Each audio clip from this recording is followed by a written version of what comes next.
to recap this, the form, we're going to begin using it today. Please, again, reach out if you have any questions. Then the third thing I wanted to talk about was the use of the form in general. And so I basically pulled all the active projects.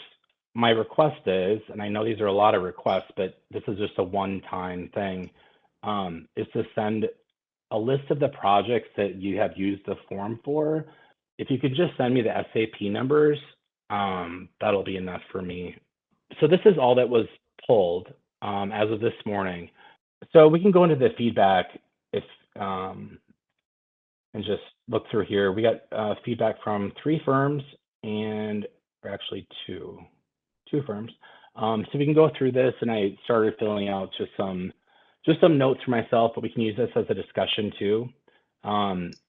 So there was some feedback that came back about having auto-generated boxes, or at least manually dates that are just that are populated. So like survey posted, test fit posted, fixture extract in CAD, and they are current milestones today in TBuilder. So those could be just brought into our form, correct?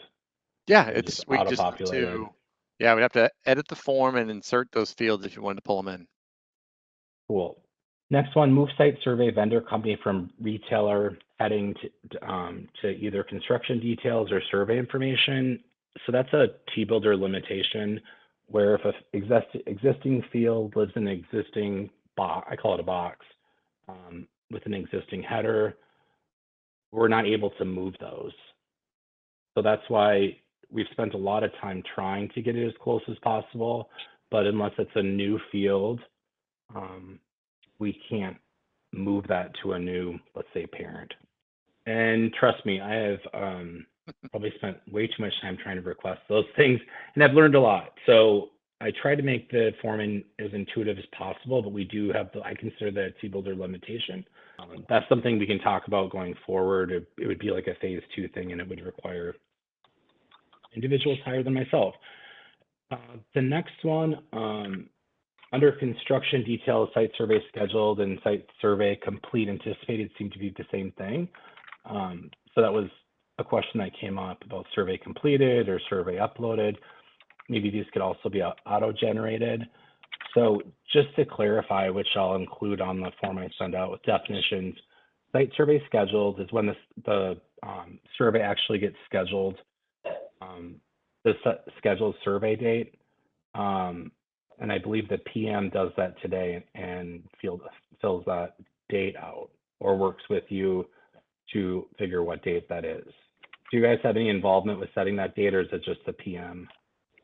They currently provide either a day or the week of that the survey is going to happen to give to the PM so they can alert the store that it's going to happen that week. Who's they? Architects. Okay. So we want you to put a specific date in there. So the date it was scheduled. So calendar is going to pop up. So if it's that week, I guess I would just put the Monday. Well, anyways, so if you know the week, just put in Sunday of that week, and then if you know the day, put in the day.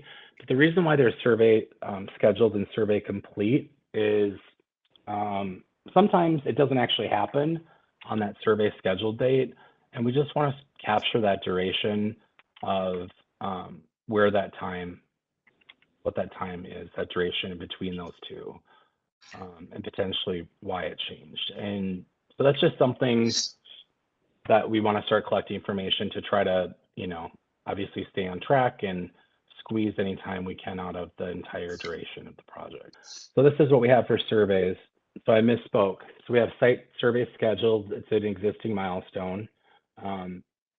Could be the week of, could be a day. Then we have surveys complete anticipated. So say if it was scheduled on 1/15, and you anticipate have that actually complete after it has been performed, so that 2 weeks that Greg was talking about, you could put that date in there. And then the data was actually performed, and then the data was complete. So, I think that's the duration you're talking about, Greg, right? So they actually perform it, And then this complete would be the date that they actually upload it. But where are we now? So under survey information, add sections of LED square footage and actual measurements. This is just, I guess, around not knowing the square footages, the actuals earlier on. This information can be filled out at any point in time. Sometimes it changes, and you obviously aren't going to know that early on in the project, most likely. So we do have the square footages today that are in the system, but they do get refined, and we get asked quite often what those square footages actually are, especially for back of house and the retail space. Under permitting information heading, permit submission method needs an option for both. I wasn't aware of that, and we didn't get that feedback, but that's just an easy add. So it can be electronic, hard copies, and then the third option can be both.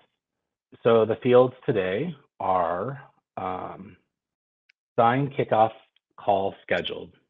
And then the next box is design kickoff call actual. And they're both their pop-up calendars. So Ben, on it sounded like you were saying we're trying to measure if the PM schedules the kickoff, right? In a timely manner or no? Scott wanted me to capture the duration between when the PM actually schedules that date. That's in TBuilder. So it's going to happen January 5th. And then when does it actually happen? When are we sitting on that call and it's the kickoff is happening? And then we put that date in, if it's January 18th as an example. So it's when it's scheduled and when it actually happened, because it's not always the same. So if they schedule it 2 weeks out, we're measuring that 2-week period? No. So Deb Carter sets it up for today, 12/20. Okay. And for whatever reason, it doesn't actually happen on that day. Let's say it happens 12/25. When we look back at the data, it's going to show, oh, that kickoff happened on 12/20, but it really happened on 12/25. So there's, days in between where it gets added to a different duration. You know what I mean? So I thought part of the measuring is we complete a survey, we upload the survey, they notify the PM to schedule the design start, and the design start the PM waits a month or whatever, because let's say that's the duration I thought we were trying to track from the survey, the scheduling piece. Okay. So this is, I can confirm with Scott again, but this is a duration we wanted to capture. PM schedules the kickoff. When does the kickoff actually happen? Okay. I'll circle back if we want additional confirmation on that one. I think it's just a little confusing because, when we go back up to like the site survey schedule, that's something that's, when we scheduled it, not the actual date it was scheduled. You know what I'm saying? So maybe it's just the wording of that. It should be, What do you think? the date is scheduled for instead of maybe just the date it's scheduled. Does that make sense? Okay. Yeah. Does everyone else agree with that? Scheduled for? Can you say that again, Greg? Sorry. So Deb Carter sets up a design start today, which is the 20th, right? But she schedules the call because of landlord's availability and everything for the 22nd. So is the date we're putting in the 20th or the 22nd?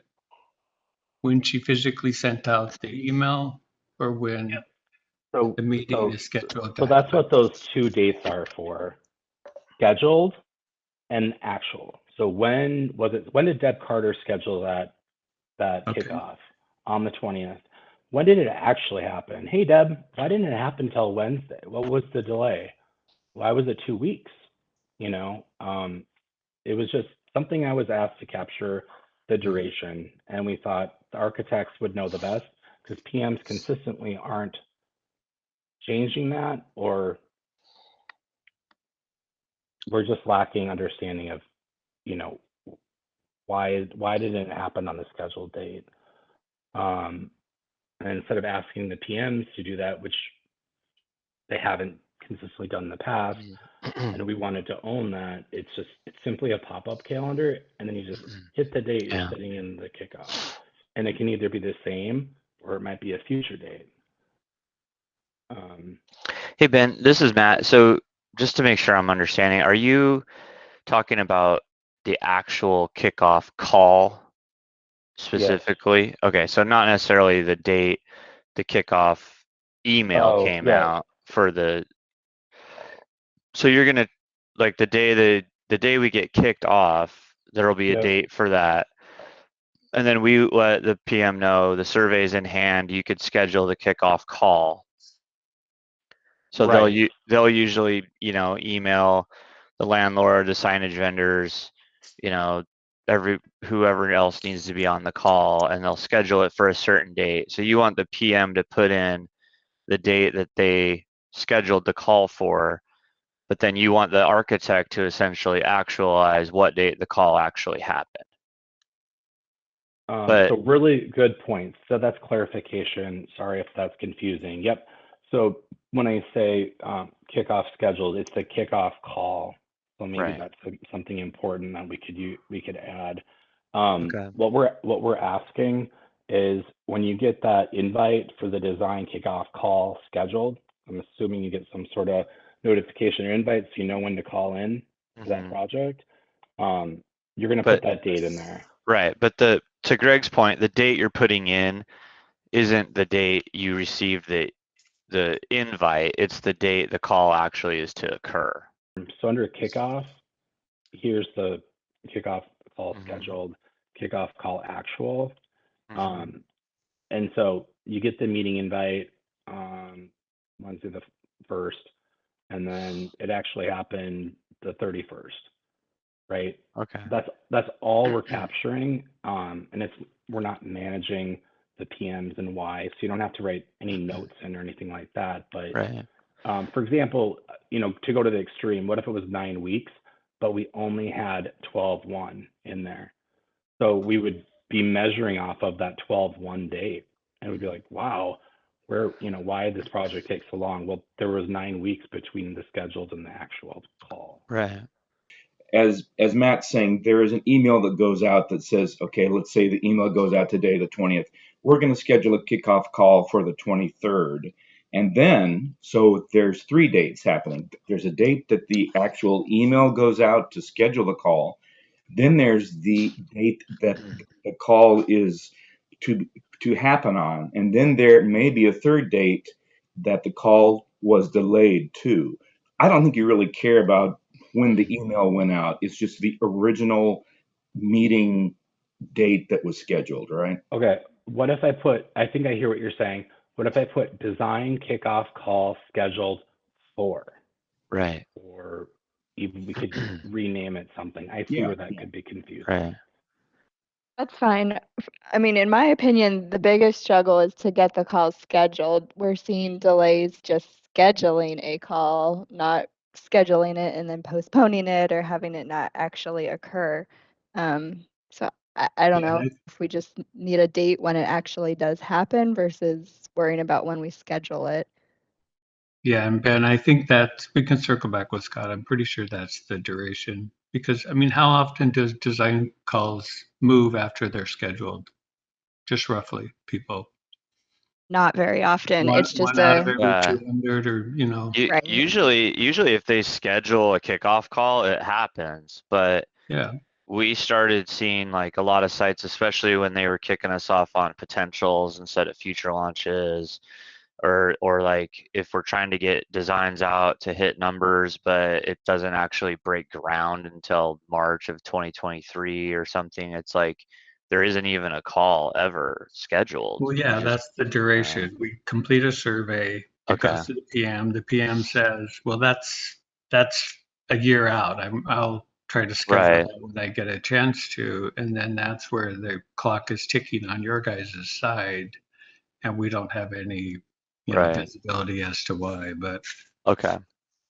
But won't that information be captured between we're uploading the survey, So as soon as you have that survey uploaded and that date is populated, then once the design kickoff call, like you'll be able to see, okay, the survey was uploaded X date and the actual call didn't happen for a month later. Right. So that information is Yep. kind of being captured. Yep. So that's two durations that we're capturing. Yeah. And one might be more important than the other one, but I can circle back to confirm. But that was something that someone felt was important to capture. There's contest fit start. So let's go back to the spreadsheet. I think we only have a couple left. The last ones were why the PMs review the drawings, DD or CD for new stores, but they don't review the drawings for rebuilds, remodels. They came from Reed. Greg, can you speak to that one? What was the question? I'm sorry. Why the PMs review drawings, DD, CDs for new stores, but they don't review the drawings for rebuilds or remodels. And I think I kind of know the answer. They probably should be doing that, but that's their. They should be doing it, and just because they mark the box doesn't mean that they're actually doing it for new stores too. But Right. yeah, but I mean, are we tracking that? Nope, here? we are not tracking that because that's on the construction side, and at this point in time, we don't want to. We need to just focus on our deliverables. They should be reviewing them all before they send them out, but we know they definitely don't always do that, and that's. But that's a good point. So that would be accurate. And these three just came in by Lauren right at the meeting start. This is probably because we're messing with the permission, but for one SEE, someone on your team had input info prior to my accessing it. Subsequently, when I got in there, the form was blank. Sorry, that was that one SHC one that you and me and Josh were that said that there were no eligible projects or whatever. So when I was able to get in there, yeah, I filled it in, and then I was talking to someone on my team. She was like, "Oh, I had already done that." I was like, "Oh, that's weird," because when I got into it finally, it was all blanked out. So for some I reason, assumed that was just didn't because when the save. permissions were reset or something. But Okay, all right. Just wanted to point out in case that wasn't the case. Yeah, if you see that again, just let us know. For sure. Sounds like we don't want that to be a save issue.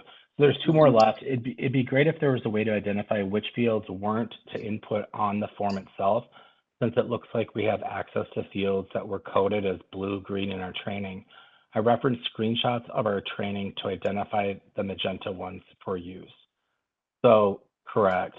The way TBuilder is built, any user that can modify or add a field in that form has the ability to modify or add for all of them.